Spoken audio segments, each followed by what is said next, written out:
नमस्कार साथियों, स्वागत करता हूं आप सभी का एक बार फिर से नए वीडियो में। साथियों, हाल ही में भारत ने रक्षा के क्षेत्र में एक बहुत बड़ी उपलब्धि हासिल कर ली है, जिसको लेकर काफ़ी ज़्यादा चर्चाएं हो रही हैं। भारत के रक्षा अनुसंधान संगठन यानी DRDO के द्वारा हाल ही में multi layered ballistic missile defence system का सफल परीक्षण किया है। साथियों, इसके सफल परीक्षण के बाद से भारत उन चुनिंदा देशों में शामिल हो गया है जिनके पास ये शक्तियाँ उपलब्ध हैं। आज हम इस वीडियो में चर्चा करेंगे कि आखिरकार multi layered ballistic missile defence system कैसे कार्य करता है, यानी कि BMD कैसे कार्य करता है। और आप सभी जानते हैं कि हमारे पास S-400 पहले से ही है, तो ये S-400 से कैसे अलग है, क्या ये सुदर्शन चक्र का हिस्सा है, इसके अलावा अभी तक कितने देशों के पास ये उपलब्धि हासिल है, इनके बारे में आज हम विस्तार से चर्चा करने वाले हैं। तो आइए शुरू करते हैं। साथियों, खबरों में आप देख सकते हैं भारत के इस उपलब्धि को लेकर के समाचार पत्रों में कई प्रकार के आर्टिकल प्रकाशित हो रहे हैं, जिनमें इसको लेकर के सारी जानकारी इसमें बताई जा रही है। अब बात करते हैं खबर की। साथियों, भारत के रक्षा के क्षेत्र में जितने भी हथियार बनाए जाते हैं, मिसाइलें बनाई जाती हैं, उनके लिए भारत की जो सरकारी कंपनी है DRDO है, यानी कि डिफेंस रिसर्च डेवलपमेंट ऑर्गेनाइजेशन, रक्षा अनुसंधान संगठन। साथियों, ये भारत के हथियारों के लिए, सैनिकों के लिए जो भी हथियार इक्विपमेंट्स बनाए जाते हैं, उनके लिए जिम्मेदार संगठन है। अब इसके द्वारा हाल ही में एक मिसाइल डिफेंस सिस्टम का परीक्षण किया गया है। अब ये मिसाइल डिफेंस सिस्टम ऐसा है जिसे multi layered ballistic missile defence system कहा जाता है, BMD कहा जाता है। और ये अंतर्राष्ट्रीय यानी इंटरकॉन्टिनेंटल, अंतर महाद्वीपीय बैलिस्टिक मिसाइलों के रोकने के लिए इसको बनाया गया है। हाल ही में DRDO ने 10 जून और 11 जून को लगातार 3 फ्लाइट टेस्ट किए हैं इसको लेकर के। अब साथियों, कार्य कैसे करेगा, तो इसके बारे में बात करें तो देखिए क्या होता है कि जो मिसाइलें होती हैं वो 2 प्रकार की होती हैं, आगे हम चर्चा करेंगे। तो ये जो बनाई गई है, जो डिफेंस सिस्टम बनाया गया है, ये बैलिस्टिक मिसाइलों को रोकने के लिए बनाया गया है। जो 5000 से ज़्यादा किलोमीटर की दूरी से जो मिसाइलें छोड़ी जाएंगी उनको इंटरसेप्ट करेगा और वो मार गिराएगा, उनको बेअसर कर देगा। साथ ही अब तक खास देशों के ग्रुप में शामिल हो गया भारत। इससे पहले बात करें तो इस प्रकार की ताकत है अभी अमेरिका, रूस, इजराइल और चीन के पास थी, लेकिन अब भारत इस ग्रुप में शामिल हो गया, यानी कि भारत के पास भी इस प्रकार की शक्तियां अब आ गई हैं। अब साथियों, हाल ही में जो टेस्ट किया गया है उड़ीसा के बालासोर जिले के चांदीपुर तट पर किया गया है, जिसे हम अब्दुल कलाम आइसलैंड भी कहते हैं, नाम से जाना जाता है। तो वहाँ पर टेस्ट किया गया। खबर ये भी आ रही है कि टेस्ट करने से पहले 11 गाँव खाली कराए गए थे। साथियों, चांदीपुर जो स्थित इंटीग्रेटेड टेस्ट रेंजिंग है, कि ITR है, इसके लॉन्च पैड के 3 के साथ 3.5 किलोमीटर के दायरे में 11,442 लोगों को अस्थायी तौर पर सुरक्षित स्थानों पर पहुंचाया गया था। इसके पीछे कारण भी साफ है। जब मिसाइलें टेस्ट की जाएंगी तो देखिए क्या होता है कि ये सब पूरी टेक्नोलॉजी बेस्ड होती है और किसी भी खतरे से निपटने के लिए पहले उसकी व्यवस्था की जाती है, ताकि कोई यदि टेस्ट के दौरान या फिर इंटरसेप्ट करने के दौरान यदि आपस में टकराते हैं तो कोई घटना, यदि गाँव में आकर के मिसाइल ना गिरे या फिर इस प्रकार की घटना ना हो, जिसके चलते इसको इस प्रकार से किया गया है। अब देखिए, जो ये रेंज है, जो चांदीपुर टेस्टिंग रेंज है, ये पहले से ही चर्चा में रहा है और भारत के लिए काफ़ी महत्वपूर्ण माना जाता है। कई ऐसे टेस्टिंग है जो यहाँ पर हुए, चाहे अग्नि मिसाइलों का परीक्षण हो, पृथ्वी मिसाइलों का परीक्षण हो, तो इन पर यहाँ पर होते रहे हैं। और कई बार ऐसा हुआ है कि एहतियातन तौर पर यहाँ पर गाँवों को खाली कराया जाता है, जगह को सुरक्षित बनाया जाता है। और ये कोई लंबे समय के लिए नहीं होता है, जब तक टेस्टिंग होती है तब तक के लिए इनको खाली कराया जाता है, अस्थायी तौर पर इनको खाली कराई जाती है। उसके बाद फिर से घर लौटने की अनुमति दे दी जाती है। साथियों, अब ये टेस्ट आपके मन में सवाल उठ रहा होगा कि आखिरकार ये चांदीपुर तट पर ही क्यों होता है। देखिए, उसके पीछे का वजह ये है कि चांदीपुर तट को आप मैप में समझने का प्रयास करेंगे तब इससे आप आसानी से समझ पाएंगे। ये साथियों उड़ीसा के यहाँ पर खास पास पे ही है अब्दुल कलाम आइसलैंड, जिसे हम चांदीपुर टेस्ट रेंज कहते हैं। वहाँ से मिसाइलों का अक्सर परीक्षण किया जाता है। इसके पीछे के कारण ये है कि सबसे ज़्यादा जो समुद्री सीमा है, खुली समुद्री सीमा भारत को मिलती है। यहाँ से यदि भारत इस तरफ मिसाइल छोड़ता है तो काफ़ी लंबी दूर तक छोड़ सकता है और यहाँ पर आसानी से टेस्ट कर सकता है। यदि कोई गड़बड़ी भी हो जाती है तो ये समुद्र में गिरेगा, जिससे जो जनमानस की वो हानि है वो कम होगी या फिर नहीं के बराबर होगी, इसलिए यहाँ पर करवाया जाता है।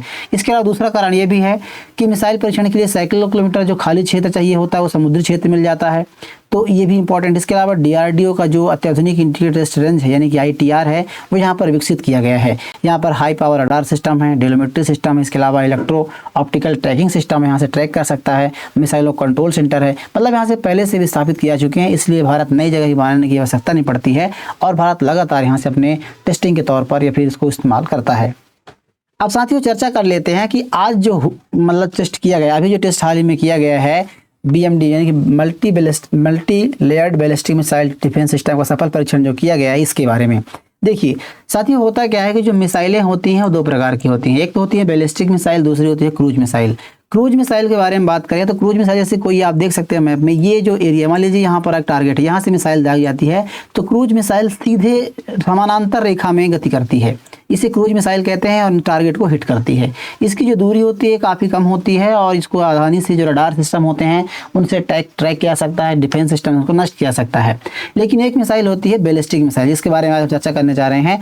बैलिस्टिक मिसाइल जो होती है साथियों, वो सीधे जैसे पृथ्वी से यहाँ से लॉन्च किया जाता है, वो समानांतर ना होकर के इसकी जो गति होती है वो परवलयाकार होती है, यानी कि एक ताकत की लगा करके यहाँ पर मतलब कि रॉकेट की तरह इसको हवा में ऊपर छोड़ा जाता है और एक निर्धारित दूरी पर जा करके वो फिर से वहाँ से पृथ्वी के आकर्षण बल के कारण जमीन पर गिरता है। साथियों पहले से ही इसमें मिसाइल लगा होता है या फिर इंजन लगा होता है और दूसरी जो होती है वो इसको आकर्षण गति, जो पृथ्वी की आकर्षण गति होती है उससे गति मिल जाता है, तो जो इसकी स्पीड हो जाती है वो कई गुना हो जाती है। और जब पृथ्वी पर पहुंचती है, मतलब इतनी ऊंचाई से पृथ्वी पर गिरती है तो बहुत तेज स्पीड से गिरती है और टारगेट पर हमला करती है। इसी वजह से ये दुनिया की सबसे शक्तिशाली और रणनीतिक हथियारों में गिना जाता है। अब सबसे बड़ी बात यह है कि जो मिसाइलें होती हैं ये इंटरकॉन्टिनेंटल होती हैं, यानी कि अंतर महाद्वीपी, एक महाद्वीप से दूसरे महाद्वीप में मार करने की क्षमता होती है। इनकी जो दूरी होती है 5500 किलोमीटर से भी ज़्यादा तक की दूरी मार कर सकते हैं। ऐसे में ये जो होती हैं परमाणु हथियार भी ले जाने में सक्षम होती हैं। तो इस प्रकार की मिसाइलों को रोकने के लिए भारत ने हाल ही में multi layered ballistic missile defence system का मतलब परीक्षण किया है। अब ये कार्य कैसे करेगा इसके बारे में बात करें तो साथियों ये ठीक उसी प्रकार से काम करेगा जिस प्रकार से एयर डिफेंस सिस्टम करते हैं। जैसे भारत में S-400 एयर डिफेंस सिस्टम है, उसी प्रकार से ही काम करेगा, लेकिन इसकी जो रेंज होगी वो काफ़ी ज़्यादा होगी, यानी कि ये बैलिस्टिक मिसाइलों को टारगेट करेगा और उसको हिट करेगा। देखिए इसमें भी जो होंगे वो इसी प्रकार से प्रोसेस होगी, सेटेलाइट होगा, इसके अलावा पहले रडार सिस्टम होगा, जो रडार के द्वारा इन मिसाइलों को टारगेट किया जाएगा, पता लगाया जाएगा, उसके बाद कमांड सेंटर में इसको आकलन किया जाएगा कि मिसाइल कहाँ तक गिर सकता है और इसको कहाँ पर मार गिराना है, साथ ही कितना नुकसान पहुँच सकता है, सारी चीज़ों का आकलन किया जाता है। उसके बाद इसमें इंटरसेप्टर मिसाइल छोड़ी जाती है, जो मिसाइलें लगी होती हैं वो छोड़ी जाएंगी जो आसमान में इसको मार सकती है। यानी कि पहले जो जैसे कोई मिसाइल यहाँ से चल रही है, ठीक है, तो क्या होगा कि इन रडार सिस्टमों के द्वारा जो ग्राउंड बेस्ड रडार होंगे इनके द्वारा इनको ट्रैक किया जाएगा कहाँ पर आ रही है और कहाँ पर इसकी कितनी स्पीड है, सारी जानकारी यहाँ पर आकलन किया जाएगा। और ये काफ़ी कम सेकंडों यानी काफ़ी कम समय में किया जाता है, तो काफ़ी इन टेक्नोलॉजी का यहाँ पे इस्तेमाल किया जाता है। इसके अलावा कहाँ पर ट्रैक करके उसको मार गिराना है, कितनी दूरी पर मार गिराना है, तो ये सारी चीज़ें यहाँ पर इंटरसेप्ट की जाती हैं। उसके बाद यहाँ से जो इंटरसेप्टर मिसाइल है वो लॉन्च की जाती है। मान लीजिए सपोज कि यहाँ से मिसाइल जाती है और यहाँ पर इसको ट्रैक करना है, यहाँ पर इंटरसेप्ट करती है, रडार यहाँ पर पकड़ लेती है और उसके बाद यहाँ पे उसको मार गिराती है। तो इस प्रकार से इनको इंटरसेप्ट यहाँ पर किया जाता है और मार गिरा जाता है। अब साथियों आप भी सोच रहे होंगे कि आखिरकार S-400 जैसे ही है, तो S-400 तो पहले से भारत ने तैनात कर रखे हैं, तो फिर इसकी बनाने की आवश्यकता क्यों है। तो यहाँ पर मैं आपको बता दूं कि जो दूरी है, जैसे कि मैंने आपको बताया कि 5500 किलोमीटर से भी जो दूरी से भी कोई मिसाइल छोड़ी जाएगी, बैलिस्टिक मिसाइल छोड़ी जाएगी, उसको ट्रैक कर पाएगा और उसी को मार कर पाएगा। बात करें S-400 की, तो S-400 से इस प्रकार से अलग है कि देखिए S-400 जो है लड़ाकू विमान को मार सकता है, ड्रोन को मार सकता है, क्रूज मिसाइल को मार सकता है, इसके अलावा कुछ बैलिस्टिक मिसाइलों को भी टारगेट कर सकता है। और उसकी जो दूरी ये है कि 400 किलोमीटर तक की जो रेंज है, वहाँ पर यदि कोई मिसाइल आएगी तो उसको ट्रैक कर पाएगा। भारत ने इसके लिए काफ़ी सारे जो 4 जो उसकी कमांड है वो तैनात कर रखी हैं, 4 सेल वहाँ पर तैनात कर रखी हैं। तो इस प्रकार से काम करता है।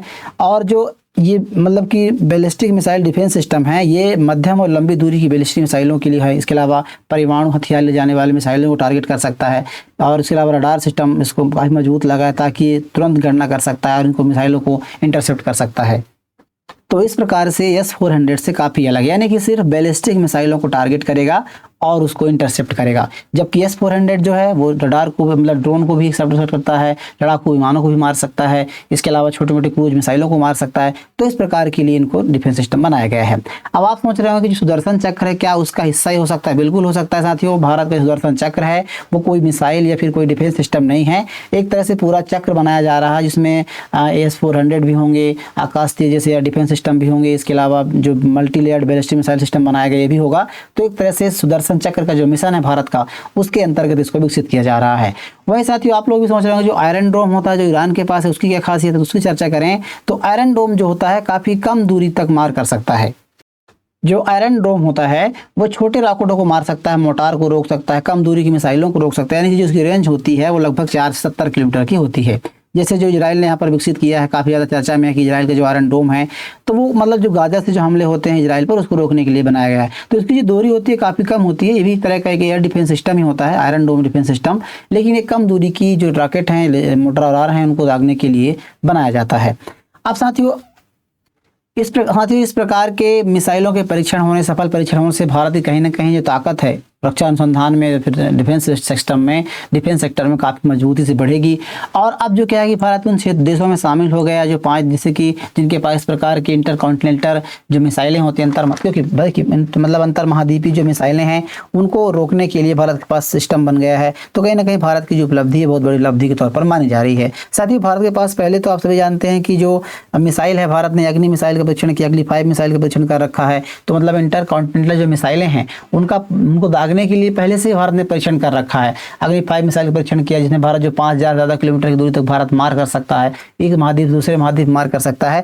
लेकिन अब भारत के पास वो उपलब्धि भी हासिल हो गई है कि यदि कोई देश भारत पर दूसरे महाद्वीप से हमला करता है, यानी कि इतनी दूरी तक को ट्रैक करने की जो मिसाइल है, उसको ट्रैक करके और हवा में नष्ट करने की जो ताकत है उसको भारत ने हासिल कर ली है। तो कहीं ना कहीं बहुत बड़ी उपलब्धि है।